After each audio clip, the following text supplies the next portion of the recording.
عرش پہ خدا نے کروائی تھی حجت کی بیعت فرشتوں سے. دعوت ذوالعشیرہ میں ابو طالب کے ہاتھوں ہوئی رسول کی, غدیر میں رسول کے ہاتھوں ہوئی.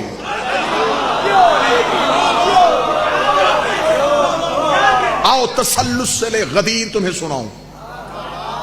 یہ جو ہم تک عقیدہ ہے یہ تسلسل کیا ہے؟ ظلم یہ ہوا چیز قیمتی تھی, کھیل بن گیا اس قوم کے سامنے. خدا را میں امام حسین کا مہمان ذاکر ہونے کی حیثیت سے کہہ رہا ہوں, ایک وقت کا امام دیکھ بھی رہا ہے.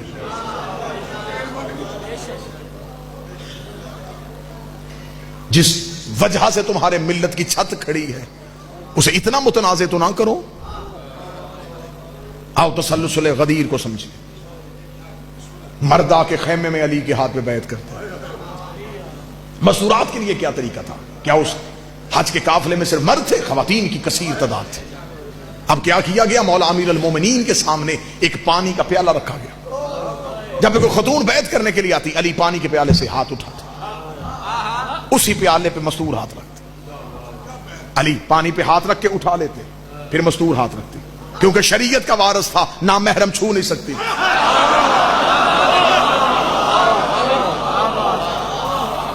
بیعت امیر ہو رہی ہے, ہر مرد مومن اور عورت کا مولا. اور یہی وجہ ہے کہ جناب اسما بنت امیس اس قافلے میں تھی. جب رسول خطبہ دے رہے تھے نا تو خیمے میں اس بی بی کے ہاں محمد بن ابی بکر کی ولادت ہوئی, اور جب یہ علی کی بیعت کرنے کے لیے آئی ہے تو گود میں بچے کو لے کے آئی تھی. اس نے محمد بن ابی بکر کا چھوٹا سا ہاتھ اٹھا کے علی کے ہاتھ میں رکھا. علی نے فرمایا کہ اس کی بیعت کیوں کروا رہی ہے؟ فرمایا میرے کانوں میں رسول کی آواز آئی تھی, علی الصغیر و علی کبیر, صغیر میں بھی علی واجب ہے, کبیر میں بھی علی واجب ہے. یا علی میں بیٹے کی بیعت کروانے آئی ہوں, اور یا علی مجھے تیری ولایت کی قسم ہے. جب آپ کی ولایت کا اعلان ہو رہا تھا تو محمد دنیا میں آیا. اس نے آتے ہی کانوں میں علی ولی اللہ کی آواز سنی, اس نے مسکرانا شروع کر دیا. علی نے سینے سے لگا کے کہا بیٹا کسی اور کا ہے, کہلوائے گا علی کا.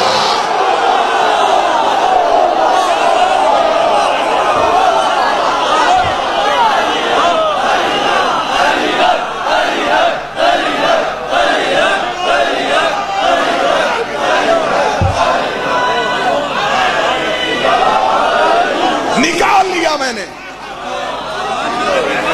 شجرے سے نکال لیا. اور یہ صرف علی ولی اللہ کا اعجاز ہے. اقرار حجت شجرے سے نکال بھی لیتا ہے, شجرے میں ڈال بھی دیتا ہے. یہ سب حجت کے اقرار میں معجزہ ہے. یہی تو وجہ تھی جب نوح کا بیٹا ڈوبنے لگا تھا, نوح نے کہا میرے اللہ بچا لے. فرمایا کشتی چلا, تیرا ہے ہی نہیں.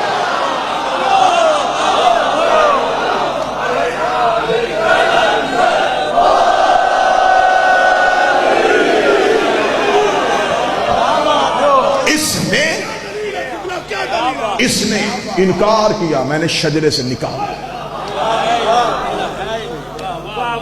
حجت کا انکار کرو تو اللہ شجرے سے نکال دیتا. حجت کا اختیار مانا, شجرے میں ڈال دیا. جب بیعت ہو چکی اور پھر اگر میں نے آپ کے سامنے بڑے بہتر اور مطمئن ہو کہ آپ کو اختیار حجت سنایا ہے, میں نے قرآن کی آیت سے میں شروع ہوا ہوں اور میں غدیر تک پہنچا. اب ایک سطر میں یہ بھی بتاؤں کہ انکار کرنے والے کی سزا کیا ہے.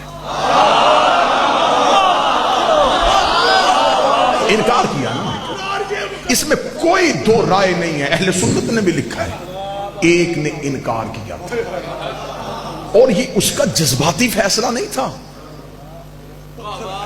ایک لمحے کے لیے سنیے, یہ انکار غدیر میں اسی وقت نہیں ہوا جب رسالت مآب آگے پہنچ گئے تھے.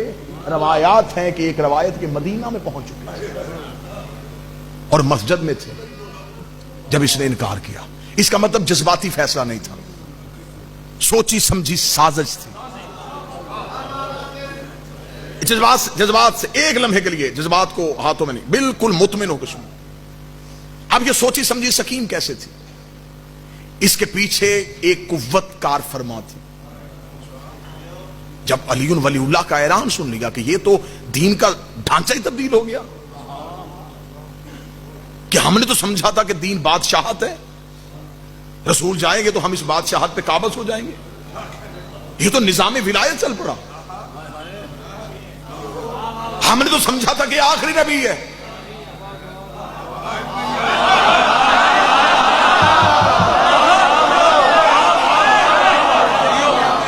اس کے بعد کوئی نبی نہیں، پوری دنیا میں اسلام پھیلا ہوا، ہم بانٹ لیں گے، ادھر کی حکومت اسے دے دیں گے، ادھر کی سے دے دیں گے. یہ کیا ہوا؟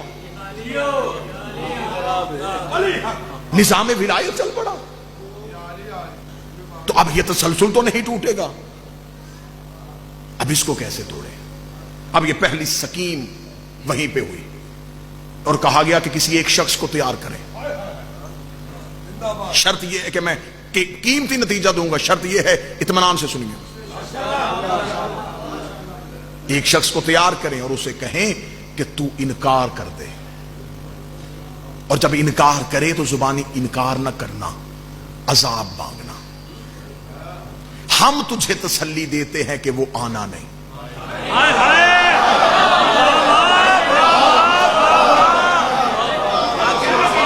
کیونکہ ہم نے دیکھا ہوا ہے مکہ کا دور، ہم مکہ کے دور کے ساتھی ہیں، ہم نے مکہ کا دور دیکھا ہے. ابو جہل نے یہی عذاب مانگا تھا. اللہم افتح علینا حجارۃ من السماء، اپنے اللہ سے کہے آسمان سے پتھر نازل کرے، بھیجے. نہیں مانتا میں تیرے اللہ کو. اس کی گستاخی پہ نبی نے کہا میرے اللہ عذاب مانگ رہا ہے. تڑپتی ہوئی قرآن کی آیت جبریل کے ذریعے نازل، ان کان لیعذبہم انت فیہم، وہاں عذاب نہیں آتا جہاں تو ہو.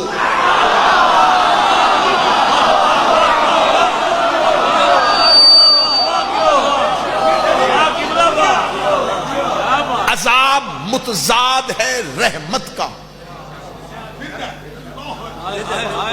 اب رات ہے، کوئی مجھ سے دلیل نہیں مانگے گا کہ دن ہے کہ نہیں.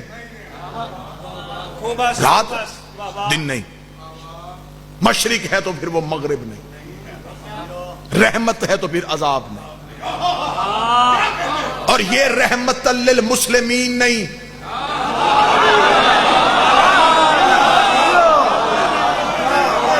رحمت للعالمین.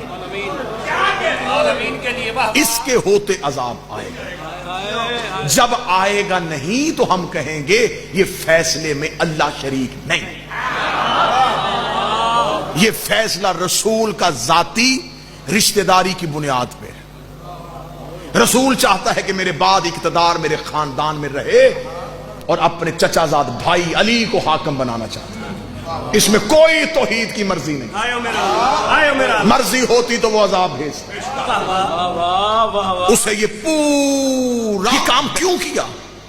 رسالت مآب نے کہا خوب جانتے ہو تم لوگ کہ میں اس وقت تک لبوں کو حرکت نہیں دیتا جب تک حکم پروردگار نہ آئے.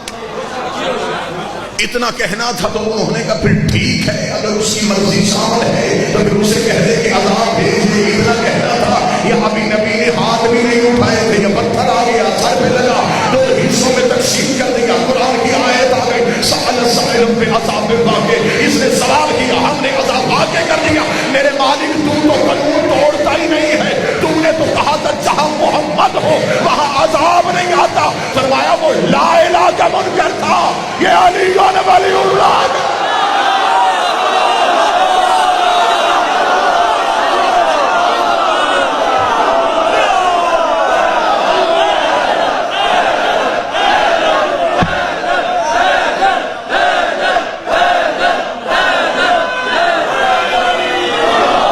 انکار کیا اس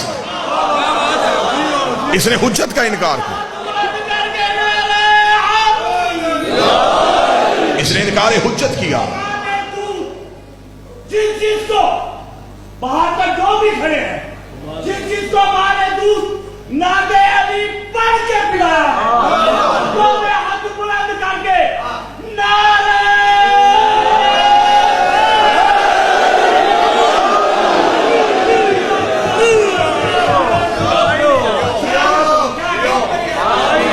انکار, حجت کا انکار کر دیا. اس نے امامت کا انکار کر دیا. اب معافی نہیں. آخری سطر انتہائی احسن طریقے سے. حارث کو عذاب میں کیا آیا تھا؟ پتھر زمین سے ابھر کے لگا تھا, آسمان سے آیا. آسمان پہ پتھر کا کیا کام؟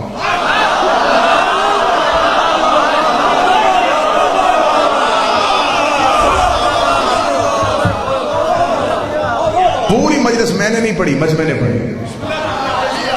آپ نے میری تائید کے ساتھ پوری مجلس پڑھی. پتھر کا تعلق ہے جمادات سے, جمادات کا تعلق ہے زمین سے. جنت میں پہاڑ ہیں لیکن نور کے. یہ پتھر آسمان سے کیوں ہے؟ یہ زمین سے ابھر کے بھی لگ سکتا تھا. یہ آسمان سے کیوں آیا؟ مردان نے محبت کی ہے بڑی اطمینان سے, بڑے احسن طریقے سے تم نے سنا ہے. تمہارا حق بنتا ہے کہ تمہیں یہ جملہ ہدیہ کیا جائے. میرے مالک یہ آسمان سے کیوں آیا؟ میرا وہ اللہ تو بول ہی نہیں رہا تھا. پھر قرآن کے آگے گیا. میں نے کہا مجھ سے بتا یہ پتھر کہاں سے آیا؟ قرآن کے قریب میں نے کان کیا. قرآن کا لہجہ دھیما لیکن میٹھا تھا.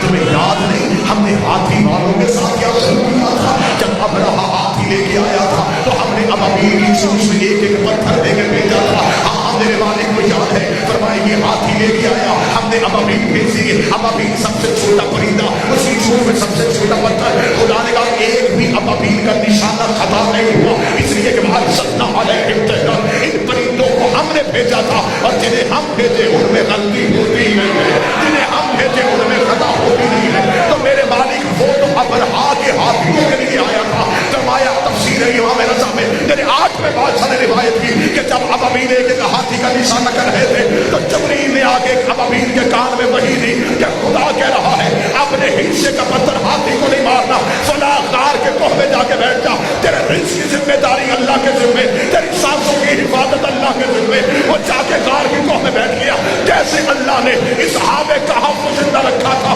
ویسے ہی اللہ نے اس پرندے کو زندہ رکھا. اسے نہ رزق کی فکر تھی نہ اسے سانسوں کی فکر تھی. وہ زندہ رہا. 3 مہینوں میں بدلے, مہینے سالوں میں بدلے. ادھر غدیر کے چوک میں علی کی ولایت کا انکار ہوا. جبریل نے اسی پرندے سے کہا اللہ کہہ رہا ہے اپنے حصے کا پتھر نکال, اس کے سر پہ مار تاکہ دنیا کو بتاؤ وہ مکار کا دشمن تھا, یہ مالک مکار کا دشمن. علی حق, علی حق, علی حق, علی حق, علی حق, علی حق. بولا بولا علی لال کلندر.